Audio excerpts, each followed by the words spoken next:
Fala pessoal, tudo bom? Então, ontem a gente teve aí várias lutas por títulos mundiais, lutas bastante importantes. Vamos fazer aqui análise agora da luta de Gervonta Davis e Mário Barrios, dois pegadores de primeira categoria. O Davis, que até então tinha 24 lutas com 23 nocautes, e o Mário Barrios com 26 lutas de 17 nocautes na sua carreira.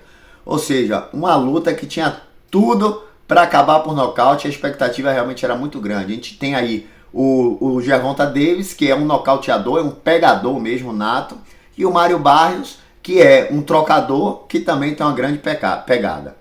Então o Gervonta ele subiu duas categorias, né? E a dúvida era se ele, duas categorias acima ele ainda conseguia manter a pegada a ponto de derrubar um adversário bem mais pesado. Então aqui, ó, vamos analisar round a round como é que foi essa luta, como é que eu vi essa luta. Então, o primeiro round de estudos, né, onde os dois lutadores estavam tentando encontrar distâncias e ambos querendo trabalhar em contragolpe. Para mim foi um round morno e eu dei esse round 10-9 para Barrios pela iniciativa que ele teve no round. Segundo round, a gente via Gervonta abafando os jabs de Barrios e Barrios lançando sequências de 2 golpes, preparando, mas não consegue dar sequência aos golpes. Eu dei esse round também para Barrios por 10-9. Quando a gente fala abafando o jab, é fazendo a parada, né? Parada, mão de gato, parry, né? Ou também fazendo alguns desvios que ele estava fazendo. O que acontece? Nessa luta, assim como na luta de Lomachenko com Nakatani, era uma luta de um canhoto contra um destro, né? Então, o Davis, né? O Gervonta Davis é canhoto e o Barrios um destro. Então o que acontece? Quando você luta contra um canhoto, é como se você estivesse lutando com você na frente de um espelho. Ou seja, a mão adiantada vai estar junto com a mão adiantada, a perna adiantada vai estar junto com a mão adiantada. Então a estratégia do destro, que o destro utiliza contra outro destro, que é jogar bastante jabs, ele já não funciona tanto, porque como a mão está muito perto uma da outra, é muito fácil você desviar, você parar esses jabs, né?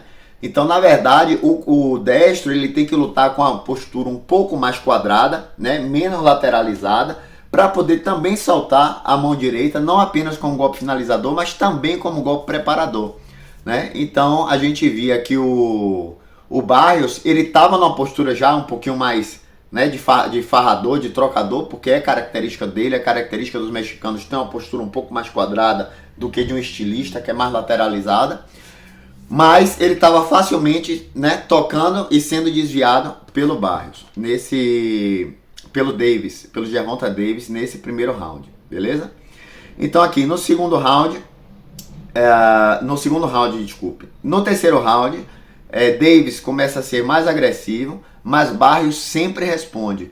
O Barrios, você vê que ele está bem fechadinho e sem arriscar muito na trocação. Esse round eu dei 10-9 para o Gervonta, né? Gervonta Davis. No quarto round, a luta se desenrolou na média distância, com golpes isolados e sem sequências, né? Sem variações de golpes na cabeça e corpo de ambos. Nesse round eu dei empate. Ou seja, os dois estavam só dando no máximo 2 golpes, 1 golpe, 2 golpes. Eles não estavam dando sequência, porque os dois estavam se respeitando muito, sabendo que os dois são nocauteadores, né? Então ninguém queria se abrir muito. A gente sabe que se a gente quiser lutar só na defensiva, a gente consegue levar uma luta por 12 rounds, né? Na maioria das vezes. E você está exposto quando você começa a atacar. Então eles estavam aí nesse round realmente muito mais estudando. E a gente sabe também que durante uma luta a gente não vai manter um ritmo frenético durante toda a luta. Então tem rounds que você aperta mais, tem rounds que você recua mais. Isso é normal, até para você manter o gás, né? Se conseguir se manter durante os 12 rounds de uma luta, que pode vir a acontecer, não é isso? Então aqui, quinto round, Gervonta marcando e desviando a mão de Barrios. Gervonta não encontra a distância. O round começa a esquentar no final, quando Gervonta aperta e Barrios tenta responder como um bom mexicano. Nesse round eu dei 10-9 para Gervonta. Então o que acontece? O mexicano tem sangue quente, né? Então no momento que Gervonta ele começa a realmente entrar com uma sequência maior do que 2 golpes e fazer uma sequência mais finalizadora mesmo, o Barrios ele não fica para trás, né? Ele desvia, ele bloqueia, mas ele também tenta responder. e a luta fica mais franca, fica mais bonita de se ver. Então no sexto round, uma coisa já vinha me chamando a atenção e me chama a atenção nesse round também, que é a guarda alta do Gervonta quando ele está na larga distância, na longa distância, né? Ele mantém os cotovelos separados e a guarda bem alta.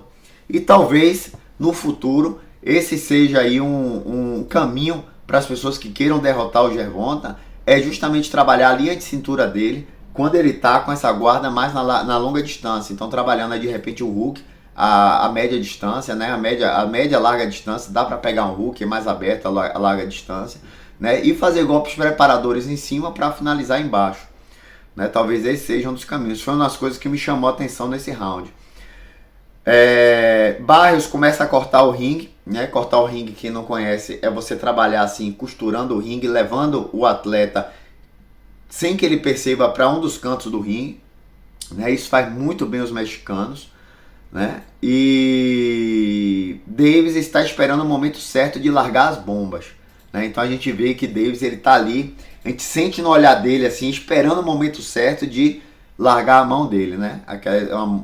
Cara nocauteador nato. Nesse round eu dei 10-9 também para Gervonta.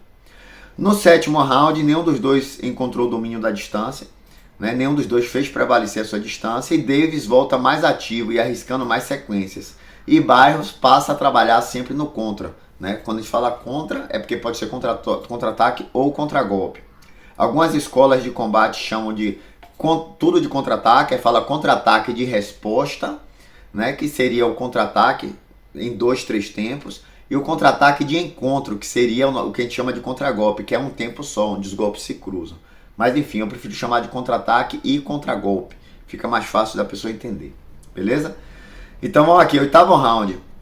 Um rápido cruzado de direita de Davis logo no início do round coloca Barrios na lona pela primeira vez, né? Então foi um cruzado curtinho, e aí a gente vê como esse menino tem uma boa pegada, né? Porque ele dá uma de esquerda, ele dá a primeira e na segunda ele já lança bem curtinho, mas extremamente potente, a ponto de levar Barrios na lona pela primeira vez. E logo depois ele aplica um segundo knockdown com direto de esquerda, né? Ou seja, sua mão atrasada. Davis vai à caça, mas o experiente Barrios parece ter se recuperado rápido, mostrando o coração mexicano e sobrevive ao round. Nesse round, claro, 10-8 para Gervonta. Então, nono round, Barrios já com o olho esquerdo bem machucado, volta mais ativo e Davis parece querer armar o bote. Os dois se respeitam muito. Nenhum dos dois parece querer entrar numa troca franca de golpes. Parece um tic-tac. 10-9 para Barrios, né? Apesar de ele ter sofrido o knockdown no round anterior, nesse ele volta um pouco mais ativo. O Gervonta, ele inteligentemente deve ter sido instruído pelo seu corner para não ir de vez, né? Porque o Barrios se recuperou muito rápido. Então o Barrios, ele se sobressai um pouco e o Gervonta Davis recua. Isso é muito importante, isso é estratégia, isso é tática, né? De luta, tática aí feita pelos seus treinadores e muitas vezes pelo próprio atleta, com o feeling que ele sente durante a luta, beleza? Isso também é muito importante. Décimo round, pela primeira vez a luta fica mais franca e Davis leva pequena vantagem no intercâmbio de golpes. Barrios sabe da pegada de Davis e parece não querer se expor. Começa a trabalhar no corpo, só que ao meu ver, tarde demais. E Davis contra-golpeia, fazendo Barrios sentir os golpes. 10-9 para Gervonta. Então assim, para mim, desde o início da luta, o Barrios, ele já tinha que estar trabalhando na linha de cintura do Gervonta. Por quê? Quando você trabalha com pegador, como é que você vai tirar a pegada do pegador? Você vai tirar a pegada dele de duas maneiras. Fazendo ele cansar, ou trabalhando a linha de cintura para fazer ele ficar realmente dolorido, tirar o gás dessa pessoa através realmente dos golpes da linha de cintura. Como o Gervonta Davis, ele é um pegador, ele caminha sempre para frente, mas pausadamente, ele não é daquele tipo de ficar se movimentando muito como o Lomachenko, se mexendo muito, então é difícil você fazer ele cansar. Muito difícil fazer ele cansar. Então como é que você vai fazer ele cansar? Trabalhando a linha de cintura. Então o Barrios, ele descobriu esse caminho, já era tarde demais, foi lá no décimo round, quando ele começou realmente a querer trabalhar a linha de cintura de Gervonta. E aí a gente entra no último round, no 11º.